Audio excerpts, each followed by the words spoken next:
천안서부교회 윤마태 목사입니다. 저에게 주어진 시간이 15분인데 15분 안에 끝내겠습니다. 저를 처음 보신 분들이 제일 많이 하는 질문이 본명입니까? 라는 질문을 합니다. 제 이름 본명입니다. 저희 아버지가 신학교 다닐 때 하나님 앞에 서원을 하셨어요. 맏아들 하나님께 바치겠다. 그리고 제가 태어났습니다. 제가 1958년생인데 아직까지 대한민국에서 저보다 나이 많은 마태를 못 만나봤습니다. 그래서 대한민국 원조 마태라는 자부심을 가지고 있습니다. 또 제가 이렇게 복장을 하고 있으니까 많은 분들이 저보고 천주교 신부님입니까? 그런 얘기를 많이 해요. 근데 사실은 이 복장은 스코틀랜드 장로교회의 맥너드 목사님이 처음 이게 고안해서 착용하셨거든요. 그리고 저는 통합 측인데 우리 통합교단에서는 1993년 제78회 총회에서 이렇게 하기로 결의가 되어 있습니다. 그래서 저는 93년 9월 총회에서 결의한 다음에 10월부터 제가 이렇게 복장을 하고 있고, 그래서 저에게는 와이셔츠는 타입이 없습니다. 저희 집에는 항상 이 검은색이나 회색으로 평상시 하고 주일날에는 예전 색상으로 하고 그렇게 합니다. 방금 앞에 울산에서 오신 목사님께서 포병 얘기를 하셨는데 참 공감이 됐습니다. 저는 학사장교 1기로 장교를 임관해서 27사단 이기자 부대 155mm 포병 구구대에 대해서 제가 거기서 3년 있다가 제대했습니다. 끝나고 한번 만나십시다. 제가 그 자료는 22페이지부터 25페이지까지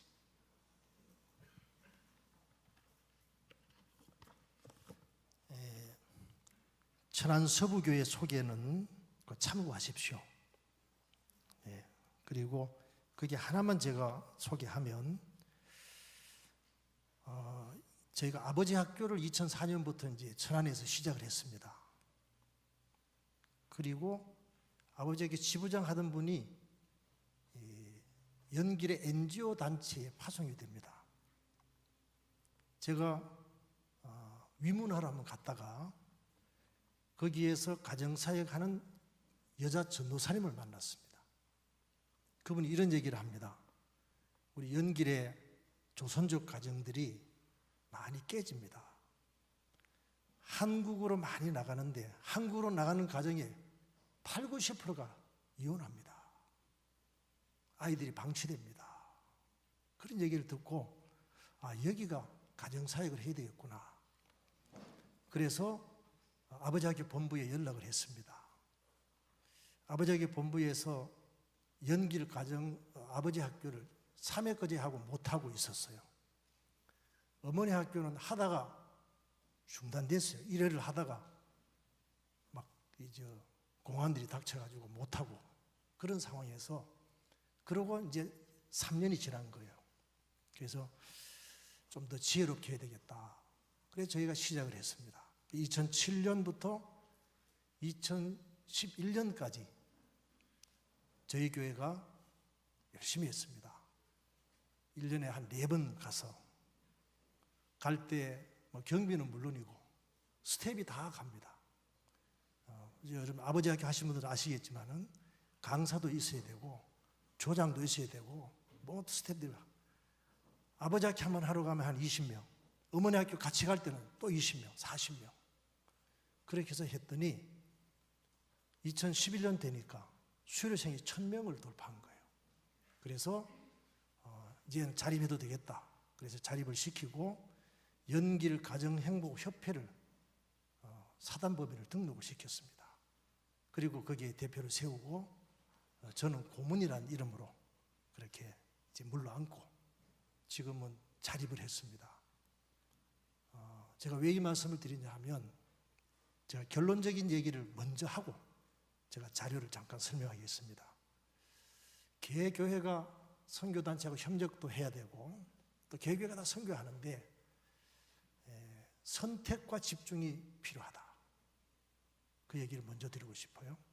저는 개척하면서부터 가정 회복에 제일 중요한 목회적인 목적을 가지고 있었습니다. 지금도 마찬가지입니다. 지금 코로나가 이렇게 지나면서 우리 한국교회 가정의 신앙 기능이 전혀 작동 안 하고 있는 걸 보았잖아요.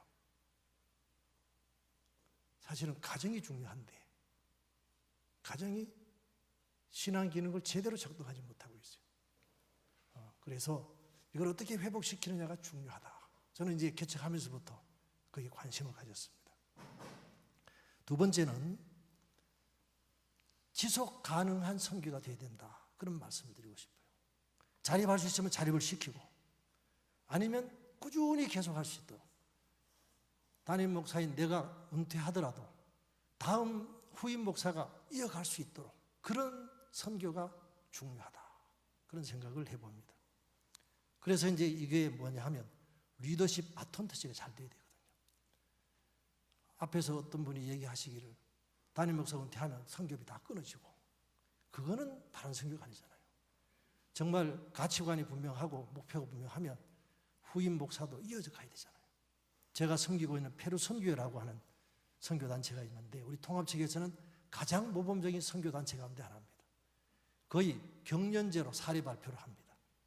해마다 우리 정책협의할 때 해마다 하면 이게 좀 그러니까 경년제로 저희가 발표를 한 그런 선교회인데 그 선교회의 회장님 그리고 은퇴하신 다음에 또 담임 목사님이 그걸 계속 이어가고 있습니다.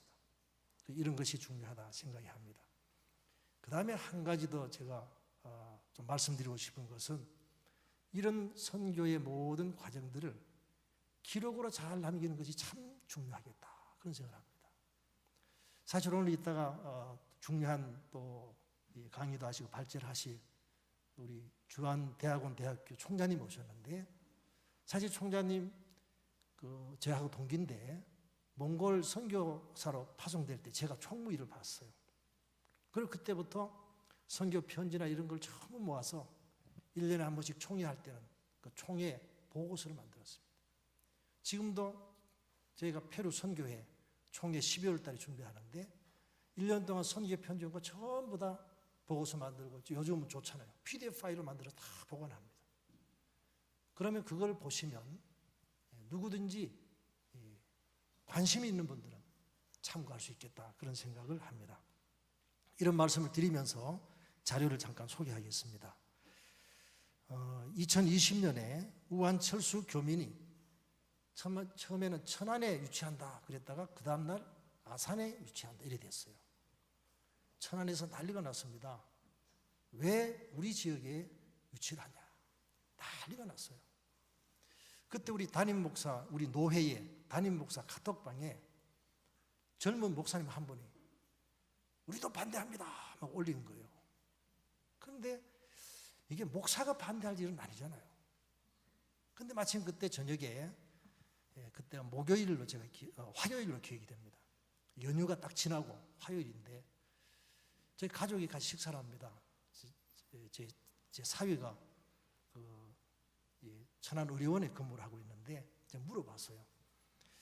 이게 지금 그때는 뭐 코로나 바이러스 우한 바이러스 이래 됐잖아요. 이게 여기 천안 오면 큰일 나냐? 그랬더니 아닙니다. 격리 딱 하면 아무 문제 없습니다. 그러는 거예요. 그래서 제가 거기다 올렸습니다. 이분들이 어디에 갑니까? 우리 동포인데 오면 어딘간 수용을 해야 되는데 우리 처음에는 이제 천안 국립청소년 수련원에 수용한다 그랬거든요.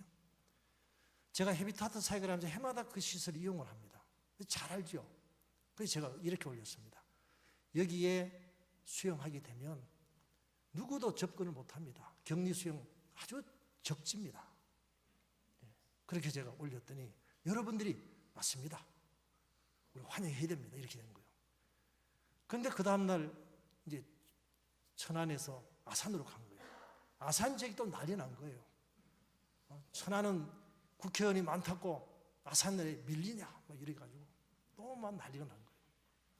그때 이제 그 아산의 경찰이 이제 개발한 지역에 있는 목회자들하고 좀 이렇게 연락을 하고 이분들 우리가 환영해야 된다. 그래서 총회 보고를 했더니 총회장님께서도 적극 지지를 하셨어요.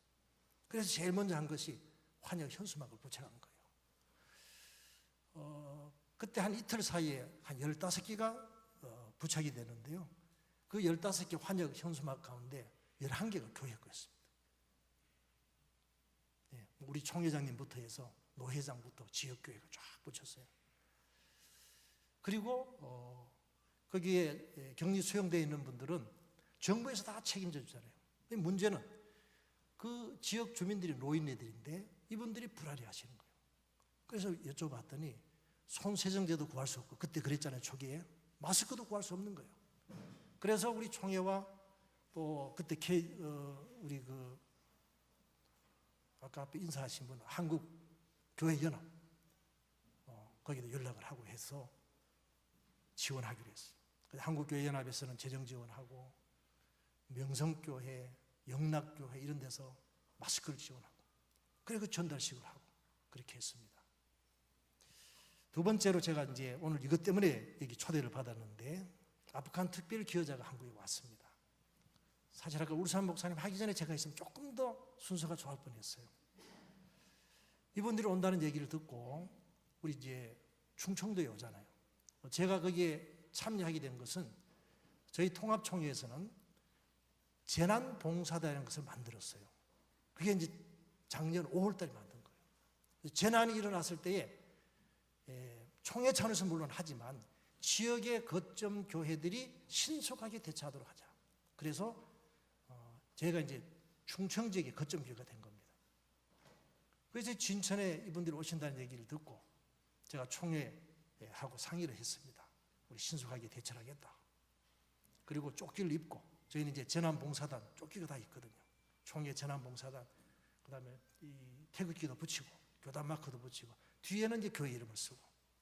그래서 지금 저희 총회에서는 한 15개 교회가 거점 교회로 그렇게 지정이 되어서 활동하고 있습니다. 그래 가서 그쪽 지역에 있는 교회, 노회 좀 연락을 해서 현수막 붙이자. 환영 현수막 붙이자. 그래서 총회장님 현수막, 노회장님 지역교회. 그거 붙이는데요. 이거 언론들이 취재해가지고 제가 하여튼 인터뷰를 몇 군데 했습니다. YTN도 하고, 물론 이 교계 TV는 물론이고, 일반 방송도 여러 군데 했습니다. 제가. 그 얘기를 듣고 KWMA에서도 관심을 가지시고 여기 나와 있는 것처럼 한국교회가 문별하게 지원하는 걸 자제하자. 이번에는 제대로 하자. 그래서 KWMA가 주관을 하고 한국교회 봉사단하고 모든 교단이나 선교단체는 이쪽을 통해서 하자. 그렇게 협의가 된 겁니다. 그리고 2021년 8월 31일에 그 진천에서 모임을 했습니다. 그때 저도 참여하고 우리 강대영 사무총장님이 오셔가지고 그 회의를 진행하면서 이 지역에 계시는 윤 목사님이 코디네이트를 좀 해주세요. 그래서 이제 그걸 진행을 했습니다. 그때 사실은 교회가 나서는 것에 대해서 정부에서 많이 좀 반대를 했어요.